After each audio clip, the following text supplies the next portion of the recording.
নমস্কার সকলকে স্বাগত জানাচ্ছি। Government of Tripura director of elementary education থেকে একটি নোটিফিকেশন বের হয়েছে। নোটিফিকেশনে বলা হয়েছে 2024-25 শিক্ষাবর্ষে যে হাফ ইয়ারলি এক্সাম হবে ক্লাস 3 টু ক্লাস 8 সেই এক্সামের যে সময়সূচি সেটা পরিবর্তন করা হয়েছে। নতুন সময়সূচি দেওয়া হয়েছে কারণ রাজ্যের বিভিন্ন স্থানে যে বন্যা হয়েছিল সেই বন্যার কারণে এই সময়সূচি পরিবর্তন করা হয়েছে।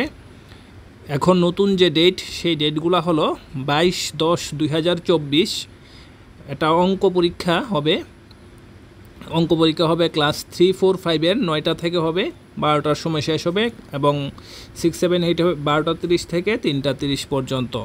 তারপর 24-10-2024 ইংলিশ পরীক্ষা হবে। এটা হবে ক্লাস 3, 4, 5 সেম টাইম থাকবে এবং 6, 7, 8ও সেম টাইম থাকবে। 26-10-2024 হবে বেঙ্গলি অথবা ককবরক। যাদের ককবরক রয়েছে তাদের ককবরক পরীক্ষা হবে, যাদের বেঙ্গলি রয়েছে তাদের বেঙ্গলি পরীক্ষা হবে। ক্লাস 3, 4, 5 হবে 9টা থেকে, ক্লাস 6, 7, 8 হবে 12টা 30 থেকে। তারপর 28-10-2024 হবে ইবিএস এসএসটি। ক্লাস 3, 4, 5 হবে ইবিএস পরীক্ষা সকাল 9টা থেকে এবং এসএসটি পরীক্ষা হবে 6, 7, 8 দুপুর 12:30 থেকে। তারপর 30-10-2024 হবে সায়েন্স পরীক্ষা ক্লাস 6, 7, 8 এই 3 ক্লাসের 12টা 30 থেকে।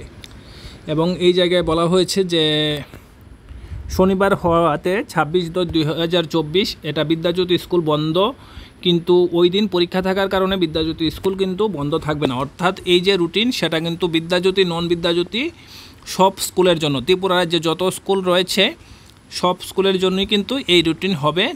গভর্নমেন্ট এবং গভর্নমেন্ট অনুদানপ্রাপ্ত সকল বিদ্যালয়ের জন্যই কিন্তু সেম রুটিন থাকবে।